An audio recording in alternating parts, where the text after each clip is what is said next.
পাশের দাবিতে ফের বিক্ষোভে শামিল হন কলেজ পড়ুয়ারা।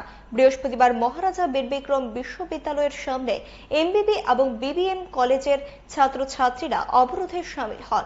অভিযোগ, প্রথম বর্ষের পরীক্ষার ফলাফলে প্রায় অর্ধেকের বেশি পরীক্ষার্থী উত্তীর্ণ হতে পারেননি, অথচ অনেকে দ্বিতীয় বর্ষের পড়াশোনা শুরু করে দিয়েছে। তাদের দাবি, সকলকে যেন একসঙ্গে উত্তীর্ণ করা হয়, নয়তো আগামী দিনে আরো বৃহত্তর আন্দোলন সংগঠিত করার হুঁশিয়ারি দেন পড়ুয়ারা। আমরা তো ফার্স্ট সেমিস্টার এক্সাম দিছি, তাহলে ফার্স্ট সেমিস্টার এক্সাম লেজার না দিয়ে আমরা অ্যাডমিশন লয়ে লইছি সেকেন্ড সেমিস্টারে। তাহলে আমরা ইন্টারনাল এক্সাম দিছি আর অ্যাসাইনমেন্টও দিছি। তখন আমরা ফাইনাল এক্সাম ওই সামনে 19 তারিখ, এর আগে আমরা লেজার দিয়ে লাইছি ফার্স্ট সেমিস্টারে।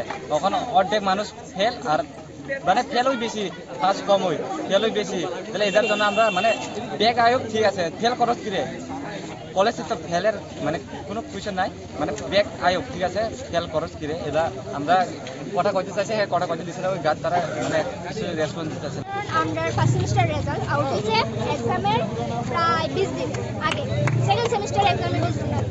তো এর থেকে 80% লোক ওই ফেল, তো ফেরি যে সব বাইরে অ্যাবসেন্ট দিয়ে দিচ্ছে, 0 0 দিয়ে দিচ্ছে। এটা কি একটা কথা? ধরলাম নয় যদি মেন সাবজেক্ট রিডিতে ব্যাগাইতে পারে, বাকি রিডিতে কেন এমসিকিউর ভিতরে কেন ব্যাগাই? আমরা কর্তৃপক্ষ তারার প্রিয় দায়িত্ব যে কেমন ব্যাগেছে আমরা উত্তর দিত, আর তারা আমরা দিয়ে আমরা এবার পাস করে দিতে হতো, কারণ পাস করে যাবো, কারণ আমরা 19 তারিখ এক্সাম।